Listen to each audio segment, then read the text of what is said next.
Hi, it's Dennis Daly. During the early 1950s, listeners to CBS Radio were treated to nearly 120 episodes of one of the best detective shows of all time.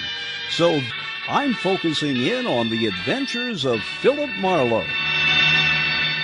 America was quickly changing, and the need for more adult, if you will, entertainment was there. Television was making inroads in many parts of the country, but in 1949, a lot of cities still didn't have television. CBS had taken over the franchise of Philip Marlowe after NBC had done it with Van Heflin for but a single summer. Now from 1949, my favorite star as Philip Marlowe, Gerald Moore. Get this and get it straight. Crime is a sucker's road, and those who travel it wind up in the gut of the prison or the grave. This time, everything that happened, from the orange-haired man with a map past the oaf with a pitchfork to the body at the covered bridge, was wrong. Dead wrong. From the pen of Raymond Chandler, outstanding author of crime fiction, comes his most famous character in The Adventures of Philip Marlowe.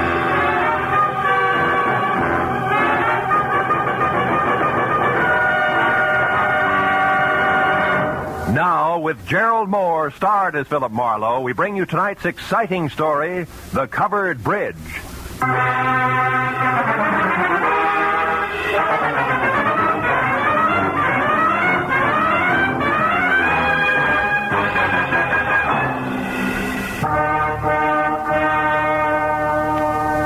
You know, every once in a while, into the life of one Philip Marlowe, a little peace and quiet must fall. A day marked by neither murder nor mayhem. No phone calls. Just nothing. I was just beginning to like it, too, when the door opened and a head full of slick orange hair walked in. It was on a man wearing a new flannel suit, a hand-painted tie, and a reckless grin. He shoved the telephone out of his way, sat down on the corner of my desk, and sized me up with a pair of careful gray eyes. Got a proposition for you, laddie. Tell me about it. Let you know if I'm interested. You should be. There's good money in it. It's not always the answer. Go ahead. You got a good car? Good enough. I don't keep it in the office. You like Mexico? Look, is this a social call or a quiz program? Well, this is business. I asked you a question. Yeah, I like Mexico. I don't like you. Oh, that's good, because you're going to drive a couple of friends of me down there. Name your price. Not interested. $1,000? Not interested. That's too bad. Would have been nicer to work this out without a gun. Listen, you two-bit Talk jerk. easy, laddie. This gun is bigger than both of us. Now, you're going to drive across the Mexican border tonight with 3 passengers. And there won't be any difficult questions, because you are the well-known Senor Philip Marlowe, a respectable private detective. Somewhere below the border, your fellow travelers will catch a boat. But this you don't have to worry about. Now, look, just a minute. Look, laddie, I came to you for several reasons, one of which is that you're smart enough to know when to quit fighting the problem. You got to make a stop first, so let's go. And leave your artillery in the drawer. Come on. Yeah, sure. Since I'm now an old pal of yours, what do I call you? You pick it. Believe me, you won't like it. How about George? You like George? Not particularly. Good. Just call me George. Let's go, Marlowe.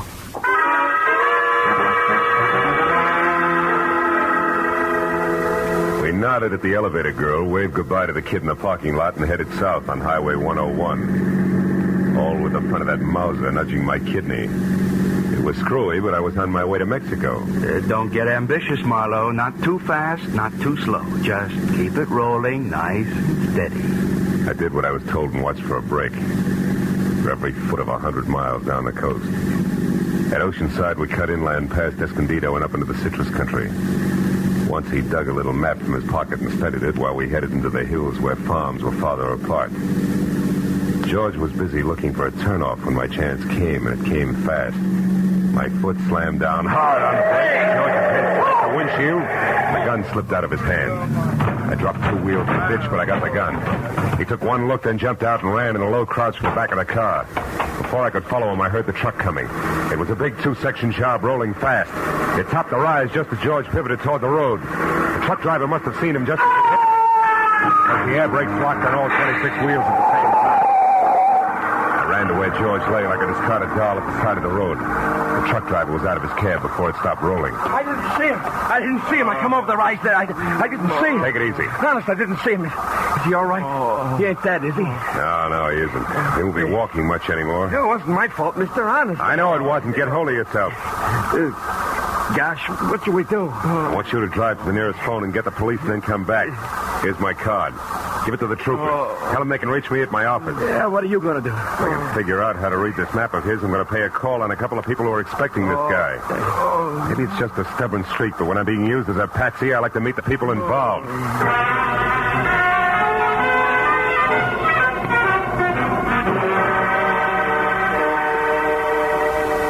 As I drove, I studied the map, and 2 miles down the highway, I found the first landmark, a dead tree.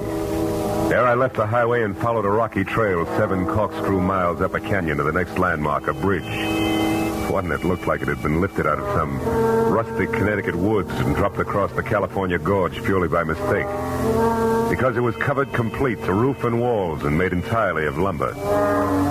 And on the hill beyond was a lonely house where the trail marked on the map ended. I drove slowly through the sagging wood tunnel and at the other end deliberately killed my motor. And I got out, raised the hood, went to work on the distributor. I don't know where he came from, but when I glanced up, he was standing there watching me. A bull in overalls with a pitchfork clenched in a pair of hands as thick as $4 steaks. We didn't like each other's looks. You picked a bad place for trouble, mister. That's so. Why? Nobody almost never comes up this road, especially strangers. How come you took it? You really want to know, or are you just killing time? I wouldn't be too smart if I was you, mister. You live in that house up there? No, not anymore. I got canned for drinking. Why are you so interested in that place? The only farm around here. Maybe they got a mechanic. Yeah, maybe. Where'd you say you were from? L.A. Los Angeles, huh? You real sure you don't know anybody up there on the hill? Like who, for instance? A certain party who took a trip to L.A. not so long ago. And another thing, city boy, don't get out of line or I'll fix you good. Understand?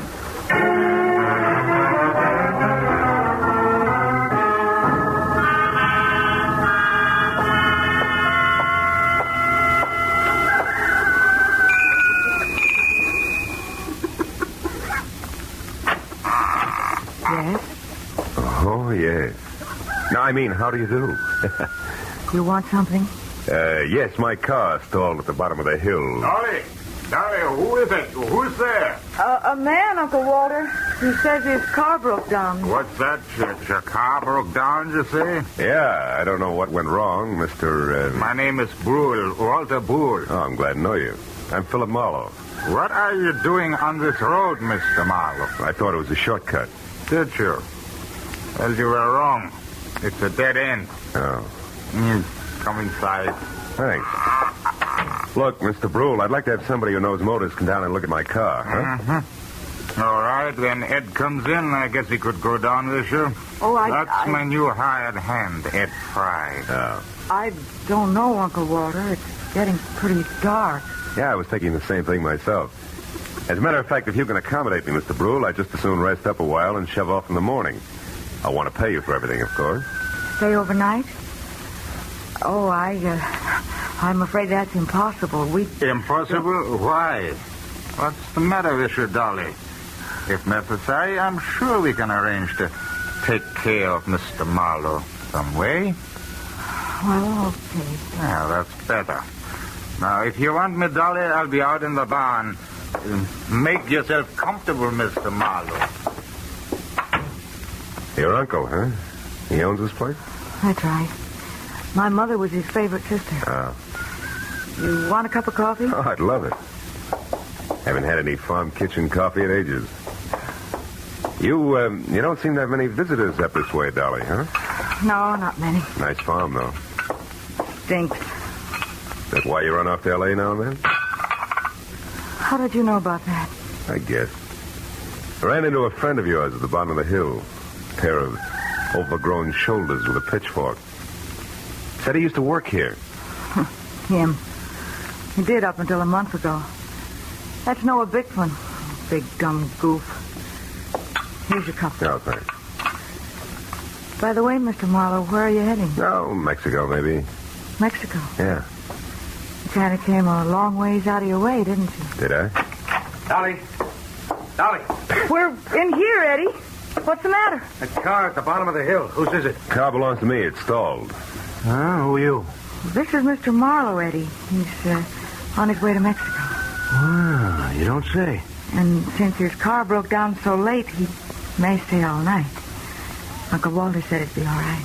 Is that a fact? I'll go get some blankets, Eddie, so you can take them up to the spare room for Mr. Marlowe. Okay, Dolly. Mr. Marlowe, huh? Where are you from, Mr. Marlowe? L.A. You? Points east. You know, this road don't go to Mexico, Marlowe. In fact, it stops about a mile up the draw here. Kind of funny that you wound up on it, isn't it? I don't see you breaking up over it, Eddie. Don't let my poker face throw you, pal. Traveling alone, are you? I am now. Meaning what? That there's nobody with me. That's simple, isn't it? Not in my book, pal. I might even want you to draw me a picture of that one. Here's the blankets, Eddie. Sheet. Oh, okay, it's fine. Come on upstairs, Marlowe. I'll show you the room. You want me to go with you and make the bed? No, you stay here and put up some more coffee, Dolly. All right. Got a hunch I may want lots of it tonight. Let's go, Marlowe. Right behind you, Eddie. How's the weather been in L.A.? Some might call it hot. Uh-huh. Get the door, will you? Sure.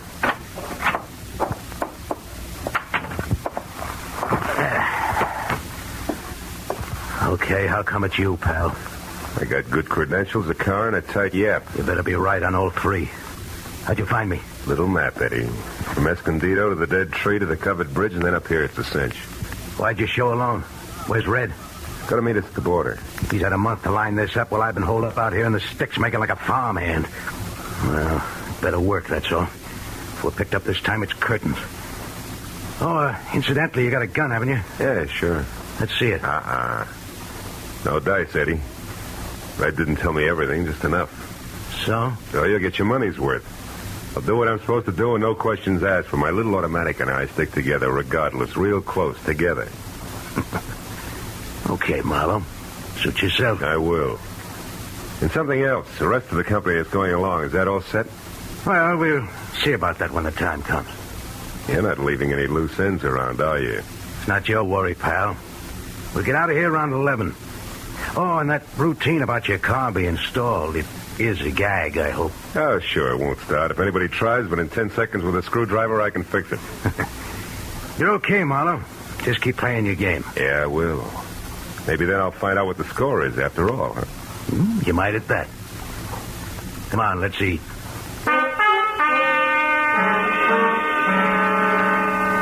Dinner at the Brule farm was as loaded with gay chatter as a bad case of lockjaw. And when it was over, the participants scattered like everybody else was contagious. I wound up alone in a dark spare room on the second floor, which had one advantage. Windows that viewed both the front and the rear. The moon was bright, so I didn't bother with a lamp. I listened to Dolly rattle dishes in the kitchen until that stopped, and then I watched old man Brule pace his front yard. Once Ed Fry went out and talked to him briefly and then headed for the front door again. For a long hour after that, the big house was silent until from somewhere out in the back, there was a soft metallic tapping. Eventually, I spotted a heavy figure outside tossing pebbles against a window pane downstairs. And he edged back through the shadows to the barn. A moment later, I saw the girl slip out a rear door and run across the backyard and join him. I went down the back stairs and out along the house to a hedge, and I followed that until I was close enough to hear. It's true, I tell you. He's an escaped convict, a killer. He's been hiding out here on your place. I can't believe it. No, I just can't. Are you sure? Of course I am. I read it by accident just tonight in an old newspaper from Denver. The whole story with pictures. There's no doubt about it. Ed Fry is really Eddie Fillmore. He's a murderer plenty of times over. What do we do? Should we call the police? No, not on your life. Listen, you want to get off this farm, don't you? More than anything in the world. Okay. Then we'll do it. Together, Dolly. I didn't tell another soul about this. You know why? Because they put out a reward, a big one for him. $2,500. And we're going to get it. Just us, you and me. But how, Noah? How can we possibly... What's that? Did you hear that, Noah? That's nothing. It's one of the cats, maybe. Look, you've been taking walks with him lately, Dolly. Well, yes, I have, Noah, but... Well, never mind that now. Just get him to take another one right away. Get him to walk you down to Pritchard's house. I'll be waiting there, and as soon as you get inside, I'll jump him. You'll never know what hit him. Will you do it? Pritchard's house? Yeah. Well, I'll try. You give me some time to persuade him. Sure. Oh, I knew you'd see things my way, honey. No. Boy, with that reward money, there'll be no stopping us. You better go in now before they miss you. Okay. I'll get him there just as soon as I can. Hey, Bickman. What? Who's there? Marlowe. Listen, I gotta You talk to were you. here listening all the time, weren't you? Yeah, and believe me, you're making a mistake. You're playing with dynamite, Bickman. You two are nuts to tackle that guy alone. He's too tough for you. So you want to help so you can cut yourself in on the reward, that's all. Well, it ain't gonna work. Don't be a sap. He's covered himself. There's somebody else in with him. Somebody around here. He's got an ally. You two try to grab him and you're gonna be in trouble. You're lying. He's been hiding out all alone, and we're gonna get him, Dolly and me, by ourselves. And if you try to horn in, mister, so help me, I'll beat your brain. Cut it out. Reward or no reward, you gotta listen to me. I got to nothing. No! Maybe that'll teach you not to stick your nose in, city boy.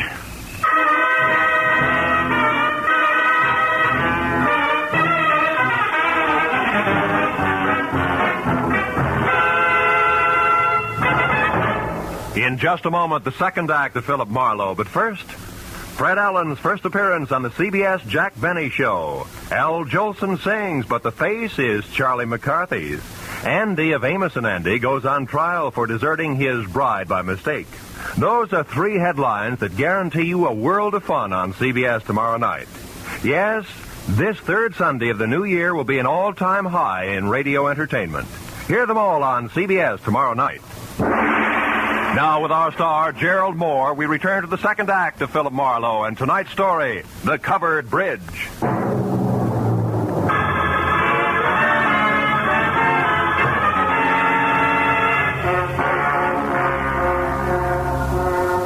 I didn't pass out. But my jaw hurt and my legs moved like they were rubber. Now I had to find the roving Walter Brule because he should know where Pritchard's house was, where the ambitious team of Dolly and Noah might be biting off a lot more than they could chew, healthy 4H teeth notwithstanding. Mr. Brule! Mr. Brule! Yeah? Hello? Who is it? Marlowe! Come here a minute, will you? It's important. Yeah, it's important. What is it, Mr. Marlowe? Sure. Hey, what's this? It's your friend Noah. We had a few words. Noah Bickman? He was no friend of mine. Yeah, he's no friend of mine either. Look, Brule, I'm going to have to trust you. I've got no choice. Bickman found out Ed Fry is really an undesirable named Eddie Fillmore is wanted for the police by murder. Murder? And he wants to trap him for a $2,500 reward that's been posted and didn't want me in the way. No. Now, look. I'm not a passing tourist with motor trouble, but a private detective. Tell me, who is Pritchard and where does he live? Pritchard? Where does he live? Mr. Marlowe, somebody has been making a joke on you. Elihu Pritchard died 20 years ago. He lived right in this house where I do today. This is Pritchard's house here? Oh, Pritchard's house? No, that is down the road near your car. The covered bridge. That is Pritchard's house. The bridge? Yeah, you see, Elihu Pritchard was from New England, and he had a covered bridge on his farm there, so he wanted one here. He built it himself day by day, a board here, a nail there. Oh, and since he spent so much time at it, people call the bridge his house, is that it? Yeah, exactly.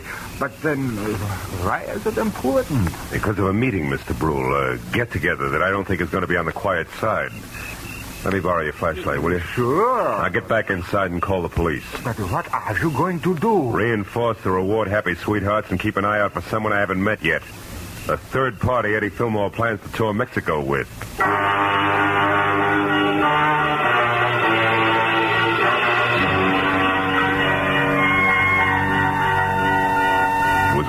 mile romp country style back down to the covered bridge. When I was there, the Mauser I'd recovered from George in one hand, flashlight in the other. I found only the moon-washed, gray-covered bridge itself, trying to stand erect like an old soldier who has more pride than posture. But then as I stepped from the chalk road onto the sheltered oil-soaked planking, I found something else. Inside and face down was Noah Bickman. And lying nearby, the red-stained, icy fingers of the pitchfork that had killed him. I started to move closer. But then footsteps from the road behind suggested that I do different, so I moved quickly back to the bridge entrance, flattened myself into a narrow shadow, and waited. Noah? Noah, is that you? It's Marlowe, Dolly. What? Mr. Marlowe, what are you doing here? Well, why are you down at the bridge at this hour? Where's Noah? He's dead, Dolly. Huh? He's dead? He's in there, but don't go inside. Look, I tried to stop him, believe me. Stop him from Don't what? bother, baby. I know about Fry being Fillmore, the reward, all of it. What? How? Well, first of all, I'm a private detective from L.A. was dragged into this by an ex-buddy at Fillmore's. Second, I was in the barn when you and Noah made your plans. When you left, I tried to talk Noah into accepting my help. Why? Because I know what Fillmore's kind is like. I mix with them every day. I know how they work. Look, did you tell Fillmore to meet you here, yes or no? No. No, I couldn't find him. I've been looking since I left the barn every place. That's why you came down here just now? Yes. I wanted to tell Noah that our plan would have to be postponed. But what difference does all this make? I don't know. Maybe a little, maybe a lot. If Fillmore had known about this rendezvous you two planned, it'd be 20-1 that he got here ahead of schedule and took care of Noah. But since he didn't... Yeah, since he didn't, I'm betting on a third party, someone we haven't met yet. A third party? Yeah, now listen to me and do just as I say. Turn around and walk straight back up to the house, and when you get there, get inside and stay put. But, Marlowe, what if... Go on, fast. All right. But be careful, Marlowe. Whoever killed Noah won't hesitate to kill you, too. When she started back up the road, I turned toward the bridge again. My flashlight following the dusty white footprints on the freshly oiled planking leading to the dead man. I stood over him, the circle of light sweeping the area around him. There was just one thing I had to know. Marlowe! Marlowe! It's me, Walter Brewer. What are you doing down here? I thought you might need help, so after I called the police, I got my rifle and came down here, and I...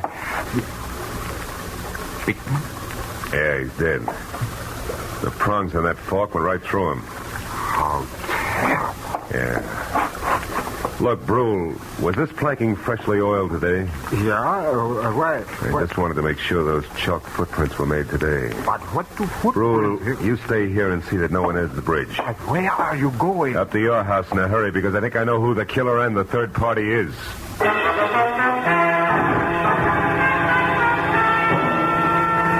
City-bred legs and smog-fed lungs, I made it up to the house in record time. But as I reached for the front door, I knew that time hadn't been quite good enough. The shot had come from somewhere in the house, and by the time I reached the living room, I knew I was too late to do any good. In a chair at the far side of the room, Dolly was slouched down, a surprised expression on her face, while her hands tried to hold back a small stain of blood oozing through her blouse. Little frightened words whispered out of her mouth. You shouldn't have done it, Eddie. Stand where you are, Marlowe. She had it coming to her, the two-timing louse. Eddie, I'm trying to tell you. You don't understand. I understand plenty, you no good little... Eddie. I was in the barn, heard the whole thing. You and that Bickman planning a switch with me out. No, you're wrong, Eddie.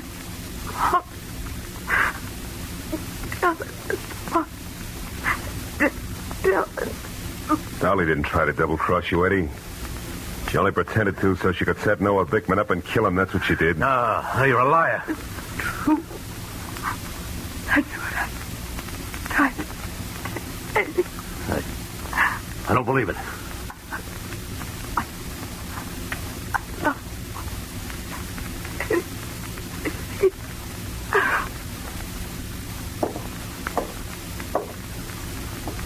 Dolly. Is that true, Marlowe? She didn't cross me. She was trying to help me. That's right, Fillmore. Bickman found out who you were and wanted the $2,500 you were worth, dead or alive. Dolly had to play him along for your sake. Should have listened to her. I should have listened. How do you know all this, Marlowe? Found Dolly's footprints inside the covered bridge. Proof she'd been there before I found Bickman's body. Yeah. And you know who I was, so you put it all together. Well, you're holding the gun, kid. What's the next move? Doesn't matter much anymore.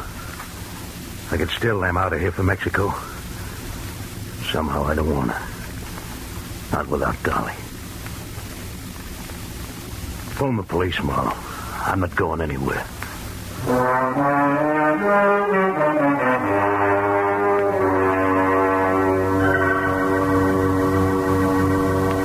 It was several hours before the county police and Eddie Fillmore had gone. Walter Brule and I sat at the long wooden table watching the light from the fire dance across the hanging skillets and pans by the grate. And nobody said anything for a long time.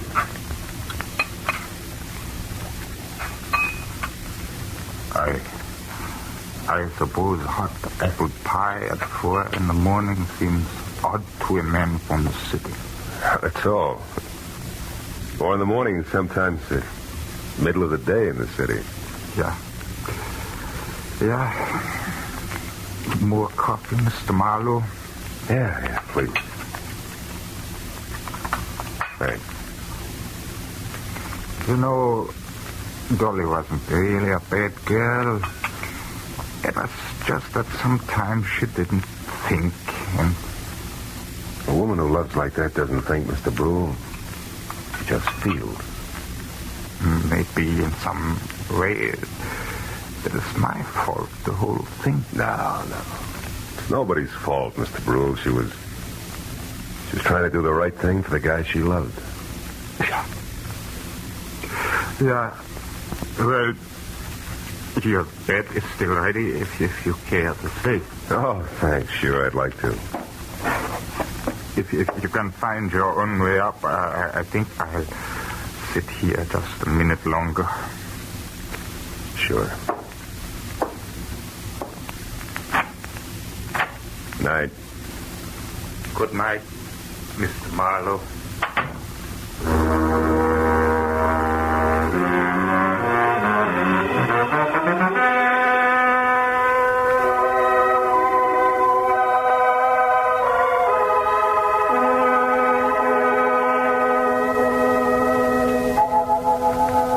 Sat looking out over the starlit countryside, I thought of all the great love stories written about the good people who love, live, and suffer. And then the pathetic face of Dolly and the pain-racked face of Eddie said, what about us? And I had no answer. Yeah, chalk up another one, Marlowe. Another one of those things for which there is no answer.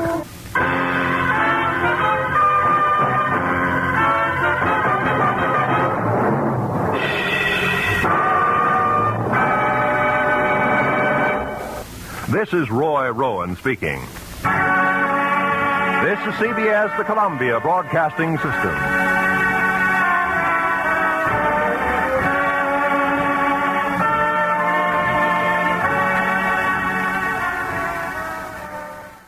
It's so much fun to listen to Gerald Moore at the end of each episode, following in Raymond Chandler's tradition of Philip Marlowe, told in the first person, to hear him talk to the audience in that little soliloquy where he wraps things up. I'm sure Gerald Moore loved to hear his own voice, and I don't mean that in a bad sense. He sounded just great, particularly when he talked softly and told us what happened. Get this and get it straight. Crime is a sucker's road, and those who travel it wind up in the gutter, the prison, or the grave. This time, a twisted mind, a hole cut in a wire fence, and a corpse in a storeroom, all added up to freedom, but only for the one who had it coming. From the pen of Raymond Chandler, outstanding author of crime fiction, comes his most famous character in The Adventures of Philip Marlowe.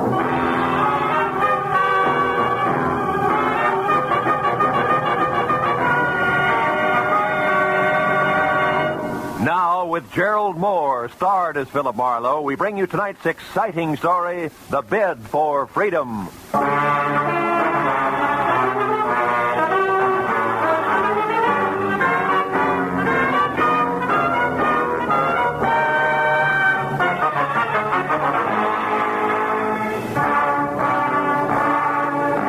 Never fails.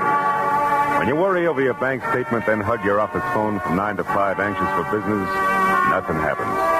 But the minute you decide you'll get rich another day, chuck the puny balance sheet into a bottom drawer and make plans, you want it. And that was exactly the way it played when at 3 o'clock on the kind of slate-gray afternoon that makes the beckoning Santa Fe Railroad vacation billboards look a little more so. I left a note on my office door and headed outside and across the street for some real Hungarian goulash. Very good today, too. A second after a waiter disappeared into the kitchen with my order, she was standing at my elbow. Not quite young, not quite pretty, not quite blonde. And when she spoke, not quite sure of what she was going to say next. You're Mr. Philip Marlowe, aren't you? I mean, the private detective whose office is across the street? Yeah, that's right. My name is Helen Asher. No? I have to find someone. You do that kind of work, don't you? Finding people, I mean. That all depends, Miss Asher. Who's the person you have to find? Leon Rodell, a friend. Uh-huh. You see, I just got into town. I had his address in my handbag, but I lost it. The handbag, that is. And I don't exactly know which way to turn. Well, just a minute, Miss Asher. Let's take it a step at a time, huh? Here, now sit down. Oh, no. No, thank you. I'm in a hurry, Mr. Marlowe. Leon Rodell isn't listed in the phone book. I've tried that, and I don't know the name of his firm, his business name. He deals in ceramics. Is that all you can tell me? Oh, no. I have something else. It's a name and an address here in Los Angeles. Fortunately, that wasn't in my handbag, but here in my coat. No. No what, Miss Asher? Outside there, on the street. What's on the street? Nothing. Nothing at all. Hey, Excuse me, Miss Asher. Wait a minute. My mind.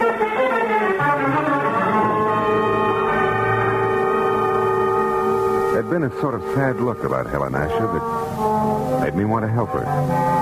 So after an even sadder look at the plate of goulash that was coming toward me from the kitchen, I followed her to the street. Mr. Marlowe, the gold.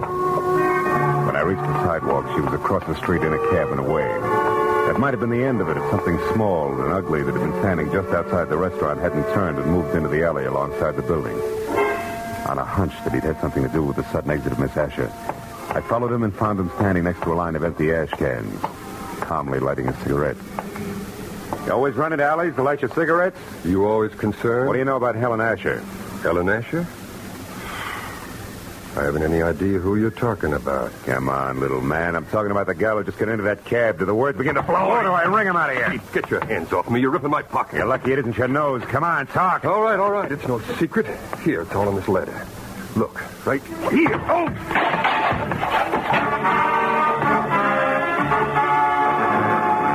Toe of his sharp-pointed shoes and caught my shin where it really hurt.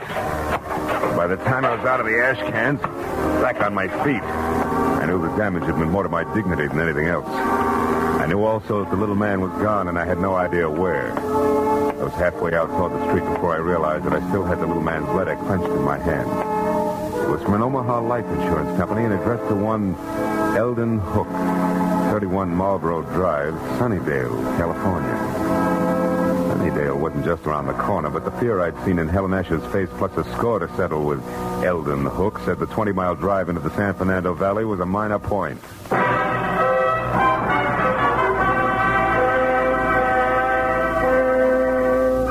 Under the gray sky overhead that thickened by the minute, Sunnydale, about the size of the hole in a candied lifesaver, looked as warm and cheerful as crepe paper. And number 31 Marlboro Drive, also gray, was no improvement from the ponderous, bleak stone buildings which said Queen Victoria should have slept there. Past the high, thick wire fence that surrounded it to the wrought iron gate in front of me labeled Hillcrest Sanitarium. Keep out. 10 minutes of softly phrased questions and answers to get the boss man, a Dr. Chinetti, to the gate. I told him who I was and what brought me to him, including a description of Eldon Hook. I don't understand. Come in, Mr. Marlowe, please. Eldon Hook has been with us as an attendant for more than a year now, and his behavior has always been satisfactory. Nothing would surprise me anymore today. By the way, sir, what did you say that woman's name was? The one who approached you in the restaurant? Oh, Helen Asher. Is it possible that she was once a patient here, Doctor? No. Oh. What about Leon Rodell? Leon Rodell? How do you know that name? From Helen Asher. She was looking for him. That's why she wanted to hire me. She knew he was here in Los Angeles. Mr. Marlowe, this woman, was she young? About 30, blonde? Yeah, that's right. Why? Why? Because this morning, earlier, about 6 o'clock, one of our patients escaped. A woman you know as Helen Asher, and we know as Charlotte Rodell, Leon Rodell's wife. Oh. She's insane, huh? Temporarily, yes. Come over here near the fence. Oh. I'll show you how she got away. But how she managed to cut through enough of this thick wire-link fence to make a hole large enough to crawl through is beyond me. Here, look, behind this ivy. Uh-huh. Even with a good wire snipper, it would take hours to get through all these strands, huh? Wasn't she missed inside? Yes, but she was only gone minutes. Apparently, she had been doing a little at a time during her recreation period, at night, whenever she could. Be careful of the burrs and those bushes there, Mr. Marlowe. Yeah, I see what you mean. Tell me, Doctor, have the police been notified? Of course, at once. The law compels us to. And frankly, Mr. Marlowe, I'm terribly worried. Oh? You see, it was her husband, Leon Rodell, who had her confined here a year ago. 6 months after their marriage, she began to act strangely. He felt it would be only with our help that she could ever regain her mental equilibrium. I thought that we were accomplishing that. Apparently no, huh? Obviously no. But, Mr. Marlowe, we must call the Los Angeles police right away and tell them that Leon Rodell now lives here, not in San Francisco. He must be protected. Yeah, I see your point. I'll call you as soon as I have something.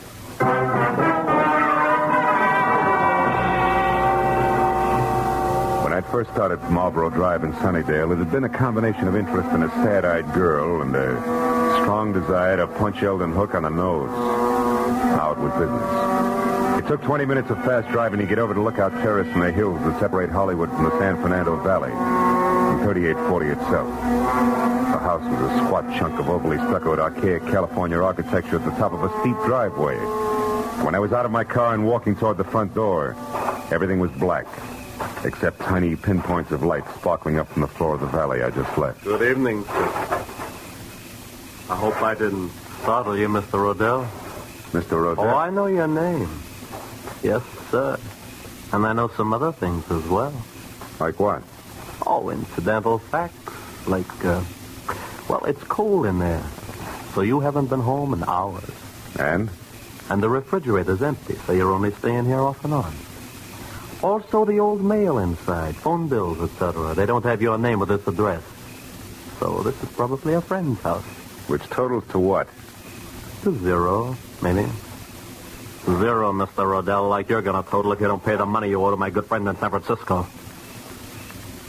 Yeah, you know who I mean, don't you, Mr. Rodell? Yeah. What I don't know is how good friend thinks I'm going to raise that kind of dough. I made it funny? Oh, you're kidding. What's 15,000 to you? You, or shall I say, an intimate friend of Ordine Blackburn? Oh, Ordine Blackburn. Yeah, Ordine Blackburn. Come off it, boy. I'm thorough. An eager sort. I know that the lady from Bel Air's loaded and that she's nuts about you. No fooling. Now, before I leave, a word of advice, Rodell. One can't run away from his obligations forever. And you won't be able to walk away after 24 hours. Unless, of course, you pay. Good night. Good night, Eager. Till we meet again.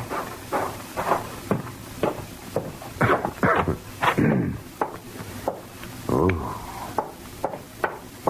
There'll be some heat in here somewhere. Information. Oh, operator, I'd like the telephone number of a Miss Ordine Blackburn in Bel Air. I don't have the address. Have you tried your directory, sir? No, I can't. The house burned down. 1 moment, please. Yeah. We have an Ordine Blackbird at 2321 Bel Air Road. Yeah, that's it. What's the number, please? Nevin, 31121. 31121. Thank you. House burned down.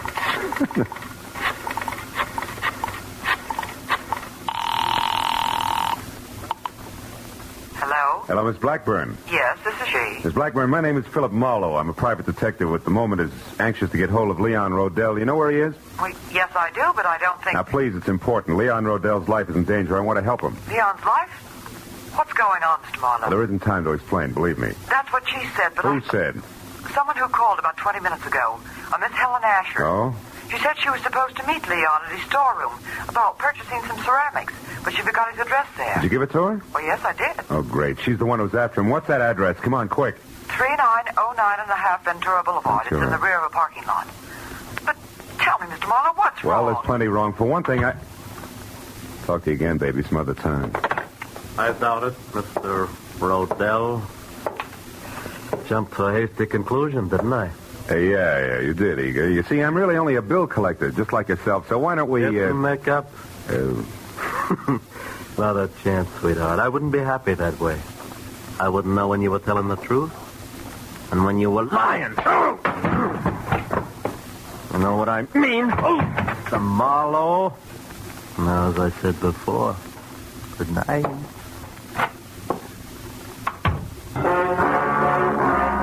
Gun butt I'd been slapped with felt like a log chain. Next time would be different. I waited till Eager drove away, then went out and got in my car and unwound my way down the hill again to Ventura Boulevard. There I turned west and drove out to 3909.5. There's a glass and neon super grocery store closed for the night. The only light showing at Leon Rodell's ceramic outfit trickled out on the ground in a narrow wedge. What had to be a partly open back door. Then even as I watched it, the wedge danced into a crazy pattern and disappeared.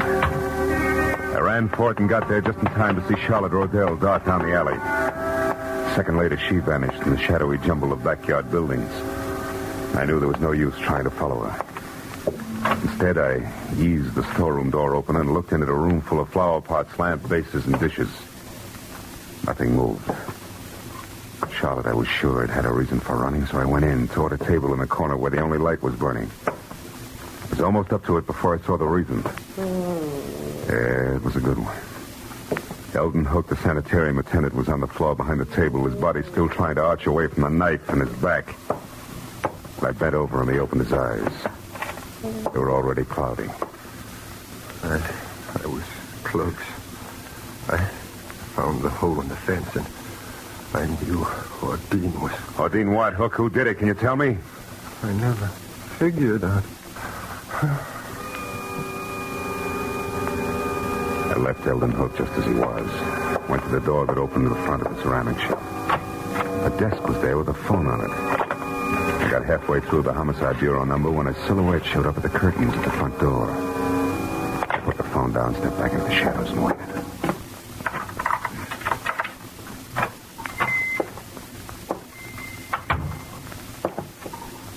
Oh, that's funny. They've left the work light on. Not necessarily, Mr. Rodell. Who are you? Name's Marlowe. I'm a private detective. You are Leon Rodell, aren't you? Yes? What are you doing here in my shop? You better finish taking your overcoat off, Mr. Rodell. Now, see Your here. wife has run away from Hillcrest Sanitarium. My... Charlotte is out? That's right. How do you know this? She came to me tonight under a phony name. Tried to get me to locate you. She lost your address. Oh. This is a shock, Mr. Marlowe. A terrible shock. Poor Charlotte, what an awful thing this is for her. Yeah. Excuse me, I need this. Sure? Oh, you? No, thanks. Yeah. You see, Marlowe, I've only been here in Los Angeles a month. The last time I visited Charlotte, that was about 3 weeks ago, and I hadn't planned to stay out. Wait a minute. My wife is the only one who had my local address. If she lost that, how did you find me? That's a long story. I got the address Charlotte lost, and I've already been up to your house, but the last step was a call to a Miss Ordine Blackburn. Ordine? Yeah, she sent me up here. Oh, then you know about Ordine and me. A little. Well, I suppose under the circumstances that's hard for you to understand, Marlowe, and even harder to accept. Not exactly, under the circumstances. Oh? Well, the law is not as generous as you are.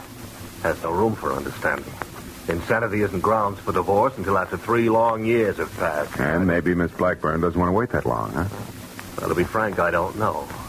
I'm in love with her. I think she loves me. I haven't had the courage to tell her about Charlotte yet. Maybe you won't have to. Charlotte called her up tonight before I did as a Miss Asher. She must have gotten Ordine's name and phone number from you some way on that last visit of yours. No, that's impossible. Well, she got it some way. Marlowe, do you know where Charlotte is? We've got to find her. She's not responsible. She might even be dangerous. It's an understatement, Rodell. She's deadly. Deadly? I don't understand. Come here. Get over behind that table there where the light is. What? Go ahead and look. Oh, what's over there? When I showed up here tonight, I saw Charlotte running away. I came in and found that. Oh, my God. The attendant at the sanitarium. Yeah. He knew she'd escaped. He found the hole in the fence where she got out, and he's been following her on his own, strangely enough. He's dead. Marlowe, he's dead. Look, he's dead. Rodell! Sorry. Marlowe, she must be completely mad. We've got to stop her. Why, she might go for Ordine next door. Or you, yeah. What can we do? Well, you can go home. She doesn't know that address up there, so you'll be okay on that score. All right, but... Rodell, listen. Keep your doors locked up there, will you? Well, sure. You said Charlotte... I know. I'm not thinking about Charlotte now. There's something else. The guy in San Francisco that you owe all that money to. What about him? Sent a mug down here who intends to collect it. I've tangled with him already. He means business, so be careful, Rodell, and I'll see you as soon as I can.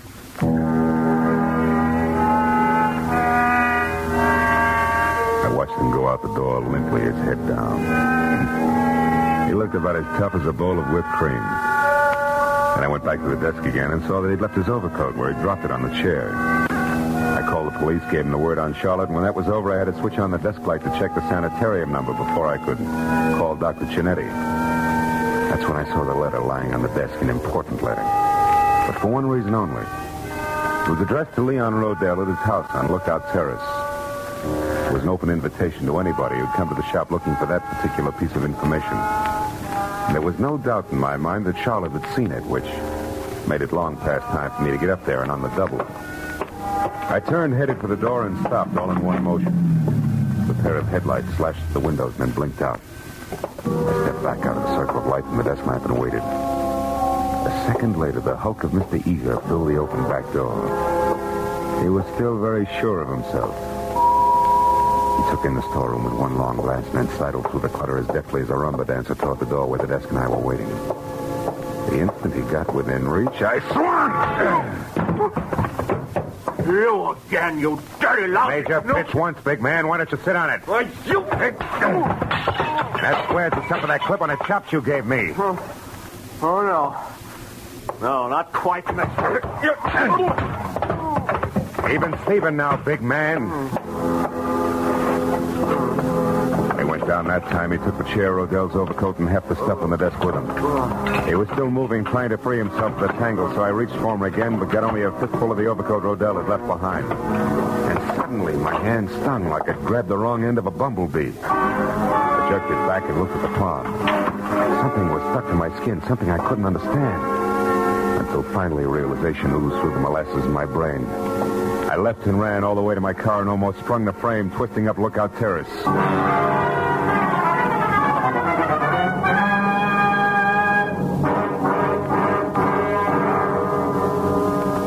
I parked down the hill from 3840 and ran as far as the house next door, where I got to the back, hopped the fence, and got my gun in hand.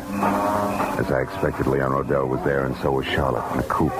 The door open, was poised at the top of the precipitous driveway like the lead car on a roller coaster. Why are you angry with me, I'm not Leon? angry, Charlotte. Now get in the car. We haven't much time. I did everything just like you said, Leon. I know.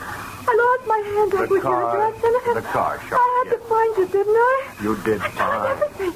And then I learned about your shop, and I went there. But you shouldn't have done that. Leon. Now get in the car. Leon, I saw what you'd done to that Mr. Hook from the car, Charlotte. sanitarium. We're rushed. You killed him with a knife. I had to, Charlotte. He'd been spying on us all the time. He knew all our plans. He wanted lots of money to keep quiet. It frightened me, Leon. I wish you had. Stop it, Charlotte. It doesn't matter anymore. It doesn't Don't matter. kid yourself, Rodell. Mr. Marlowe. Oh, I found Leon by myself, so I really don't need you after all. I only wish you were right, baby. Don't move, Rodell. Oh, but you don't understand, Mr. Marlowe. Leon and I are going away together on I a trip. understand, all right. More than you do now, Charlotte, and I think you better go in the house and wait for us. Oh, no, don't Please, you see? please, do as I ask. Oh, all right. But don't be long. Some trip you had in mind, Rodell. Your wife in this coupe and straight down over the bank, strictly solo. She didn't even suspect. Keep your hands off me. Sure. I'd never get him clean again. It'll give me great satisfaction to drop you with a bullet. And I'll do just that if you take one step before the police get here. So stand still, Rodell. Real still.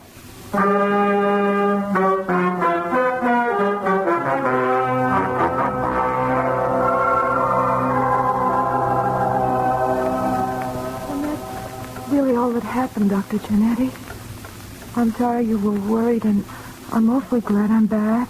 So am I, my dear. And we'll talk more about it in the morning. What you need right now is a good night's rest in your own bed. Oh, you're right, Doctor. I'm very tired. Good night, Mr. Marlowe. And thank you. Good night, Charlotte. She still doesn't realize, does she? No, and it's a good thing.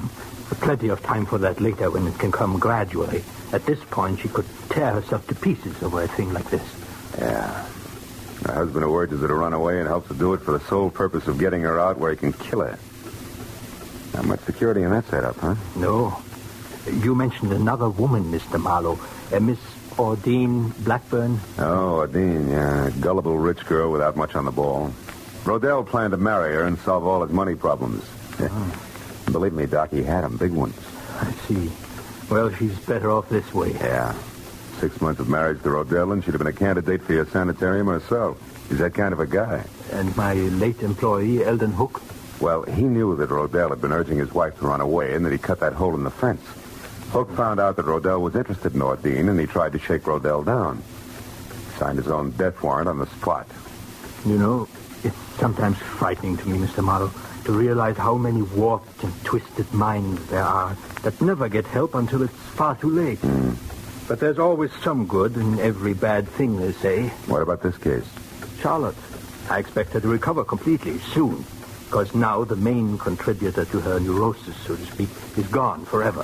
That was Leon Rodell. Yeah, well, Doc, it's a long way back to Hollywood. I better get going, huh? Just one thing more, if you don't mind. Charlotte would have died in a smashed car in what would have passed for an accident. Also, she'd have been blamed for Hook's murder if you hadn't found out the truth about Rodell. I'm very curious. You remember the birds that grew along your fence outside? The birds? A blasted nuisance. Yeah, but as you just said, Doc, there's always some good in every bad thing. Rodell told me that he hadn't been up here for 3 weeks. And yet tonight his overcoat was loaded with birds. I got one in my hand from it. Oh. That gave me a hunch. Well, from there on it played. Disappointed? To the contrary, satisfied completely. Good night, Mr. Marlowe. Good night, Doc.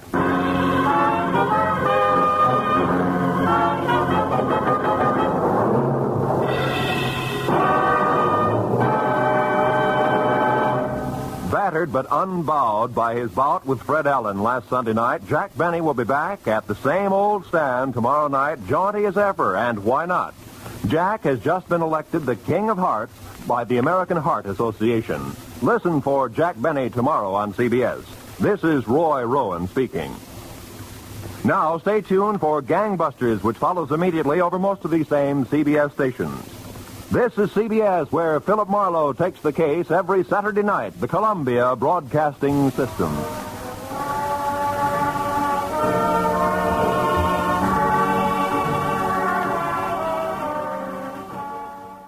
That's it for this week. I'm Dennis Daly. Thanks for listening. And join me for more saluting the adventures of Philip Marlowe.